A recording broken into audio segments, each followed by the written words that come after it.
NTSB investigators arrived in Philadelphia around 4:30 this afternoon to begin our investigation of the engine failure and fatality of an onboard passenger on Southwest Flight 1380. We deal with a lot of things like this, and it's never easy. I certainly want to offer our sincerest condolences to the family and friends of the lady whose life was lost today. And also, we recognize that the passengers and crew on board that airplane have gone through a lot as well, and we'd like to offer our thoughts and prayers to all of those.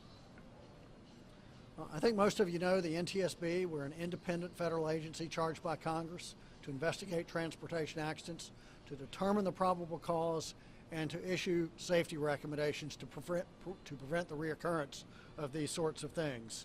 We've brought a team with specialty in power plants, airworthiness, to look at the airworthiness of the aircraft itself. Power plants, of course, will be looking at the engine.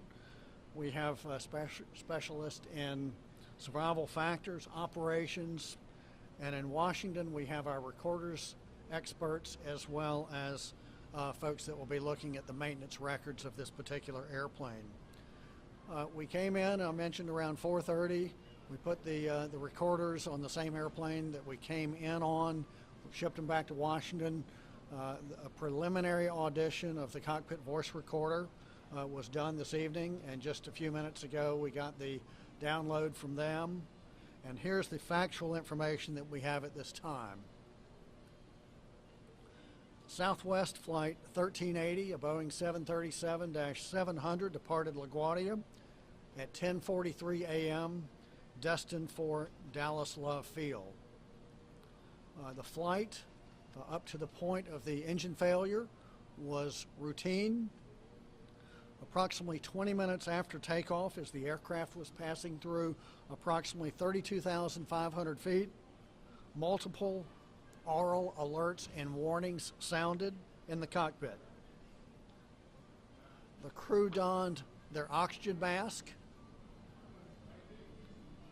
and they reported to air traffic control that they had a number one engine failure. They had a number one engine fire, and they were operating single engine, and they were initiating an emergency descent. They requested vectors to the nearest suitable airport and were promptly vectored, cleared direct to the Philadelphia International Airport. The crew declared an emergency and requested that emergency vehicles be standing by. They requested an extended final approach, longer than usual, and because they were concerned with potential aircraft controllability issues, they elected to land the airplane with flaps 5 instead of the normal flap setting for a Boeing 737, which would either be flaps 30 or flaps 40. Once they were on final approach, they clarified to the tower that there was no engine fire, but they were operating single engine, and they reported parts of the engine were missing. They delegated their duties and ran the necessary checklist. There were 144 passengers and 5 crew aboard. Now, at about the same location as the event unfolded, later, someone found a Southwest Airlines in Pennsylvania, which is about 70 miles northwest of here. When we got to Philadelphia, of course, we wanted to the aircraft, and our specialist immediately focused on a missing fan blade. So, of course, as you look in the engine from the front of the airplane, there are 24 fan blades that, of course, normally rotate, and they help bring air into the engine. one of the fan blades, the number 13 fan blade, was separated and missing. And it was separated at the point where it would come into the hub. So there's a hub, and then the fan blades attach to the hub. So this fan blade was broken right at the hub, and our preliminary examination of this was that there's evidence of metal fatigue where the blade separated. We located that immediately and sent photos to our materials lab in Washington, and so that's what the preliminary exam has found. There's much more to be done on this. Tomorrow morning at 7:30, the NTSB will hold our organizational meeting whereby we establish investigative protocol and designate parties to the investigation.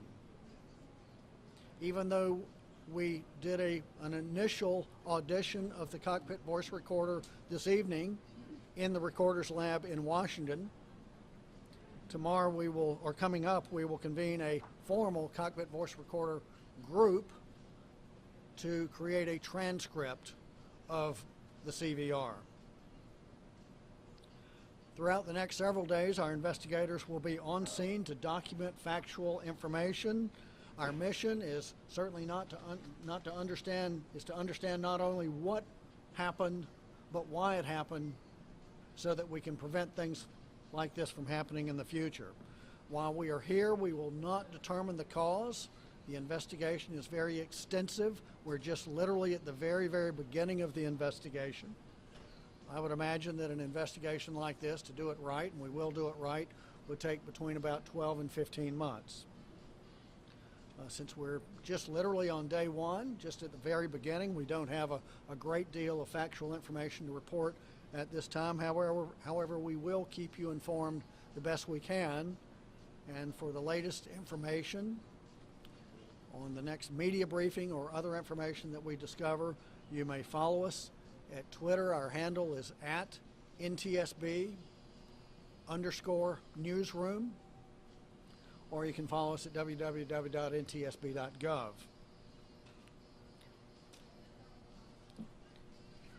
There's been a lot reported in the media already about this event. Some of it is factual and some of it is not.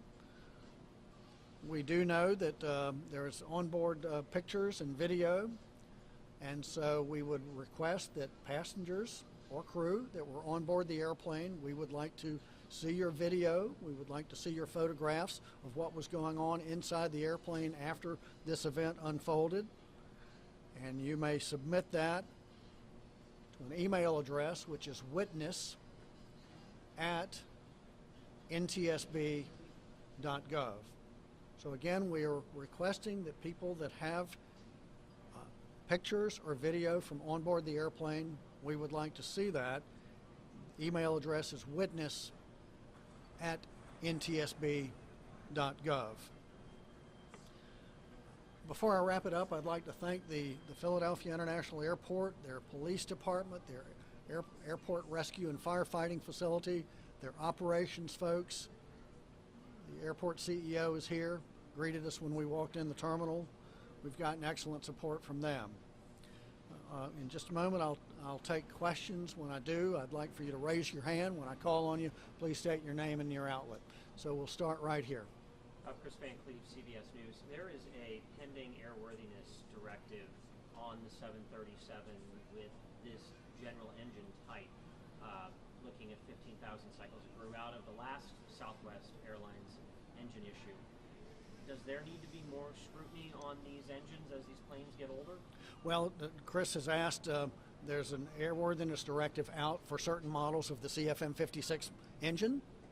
Does there need to be greater scrutiny for these engines as the airplanes get older or have more time on them? And what we want to do is see if anything in that airworthiness directive that came out from an event 2 years ago involving another Southwest Airplanes that landed in Pensacola, we want to see if this part might have been subjected to that airworthiness directive. I will say that in the last hour, I've spoken to Southwest Airlines CEO Gary Kelly, and he has told me that Southwest will immediately begin enhanced inspections procedures involving ultrasonic inspection. They will begin that and plan to have that on their entire fleet conducted very soon. Robert, if I can ask a quick follow-up. All right, follow-up. You're a former 737 pilot yourself. How unusual is what you saw today in this airplane? Well, the question is, yes, I flew a 737 for 10 years. How unusual is it to have what we saw today? And it's very unusual. And so we are taking this event extremely seriously. This should not happen, and we want to find out why it happened so that we can make sure that the preventive measures are put in place. I think I'd call it, yes. Well, NTSB New York, can you describe how big of a fire this engine fire this was, how long it took to come out, if it was still on fire when the plane landed on the ground? So the question is regarding an engine fire. Earlier when we did a press briefing before we left Washington, I told a reporter in response to a question that there was no engine fire. However, we do know that the crew did report initially an engine fire. There's no indication by looking at the outside of the engine that there was a fire. However, there are fire wires that when they are, it is possible and even likely that once this fan blade separated, it activated an engine fire warning in the cockpit. But whether or not there was an actual fire with the engine, I do not believe there was an actual fire, but they could have gotten a fire warning. But again, later, as they were on final approach, they indicated there was no fire. So as they arrived on the ground, was there any smoke whatsoever? I have no indication that there was. Any fire when they landed the airplane. There's a question right here. Can you tell us who the pilot was and her actions in getting that plane safely on the ground? Well, I do not have the who was the pilot, what was the pilot's name. There were two pilots, of course. One was a male, the other was a female. The captain was a female, and I listened to not the cockpit voice recorder because that was auditioned in Washington, but I did listen to the air traffic control communications because we have been given that from the ATC, and it certainly sounded to me like they did an excellent job. The folks who did hear the CVR said they did a nice job, did their checklist and procedures. So my hat's off to them. As a fellow airline pilot, my hat's certainly off to them. We'll take a question back here, sir. Mr. Sumwalt, Tom Costello with NBC News. Can you talk about how insidious metal fatigue can be? There's already evidence, you said, of metal fatigue at the source of this break. And we've seen metal fatigue in so many accidents over the years, all the way back to United 235. Can you talk about what your concern may be that this could be a bigger problem than just this one instance? Well, Tom wants to know how insidious or how much of a problem is metal fatigue in engines, and it is very much of a problem. And so there are supposed to be inspections, mostly non-destructive testing, to look for any potential cracks that may be there as a result of metal fatigue or other reasons. But we are very concerned about it. Just a few months ago, we finished up an investigation of another airliner, completely different type of engine that had a metal fatigue going all the way back to the manufacturer of the disc. So we are very concerned about it. There needs to be proper inspection mechanisms in place to check for this before there's a catastrophic event. There's a question right here. Yes, ma'am. AJ Ross, WABC New York. You mentioned flaps 5 being selected by the pilot during landing. Can you explain that further and the degree of difficulty this was landing this plane? Yeah, so the question regards landing at flaps 5. As I mentioned, the normal flap setting for landing on a 737 is either flaps 30 or 40. They landed with flaps 5. That would mean that they were going to have a faster approach speed by a good bit. And and they did that because of concerns about controllability. So, question right here. Chairman, would you say, based on what you know right now, that it is utterly amazing how this pilot was able to bring this plane safely down? Well, thank you. The question is, how would I describe the pilot's performance? I think I've already done that. I They are trained. I know this because I lived this for 24 years. Every 6 months, every 9 months, whatever the interval is for Southwest, they're in the simulator and they practice emergency descents. Routinely, pilots practice losing an engine. That's something that practiced every time we go to the simulator. And it appears to me that they did the job as professional airline pilots are trained and expected to do. So again, my hat's off to them. So question right here. Hi, Mr. Sumwalt. David Spont with CBS here in Philadelphia. You talked about Burnville, Pennsylvania. I believe it's in Berks County. What exactly was found there? I just want to make sure I understand a potential piece of the plane. Yeah, so what was found up in Bucks County and Burnville, Berks County, Yeah. the cowling. So as you've seen from the pictures, the outside of the engine, the cowling that surrounds the engine was missing, and a piece of that was found in this location about, 60 miles northwest of here. Okay, Mr. Chairman, one more real question. quickly, can you tell us the last time that engine was inspected? When was the last time that engine was If you know. inspected? I do not know that. That's why we formed a maintenance records group that will go to Dallas, to Southwest's facilities to go over all of the maintenance inspections. I want to thank you all for covering this story. We'll keep you posted as best as we can. Thank you very much.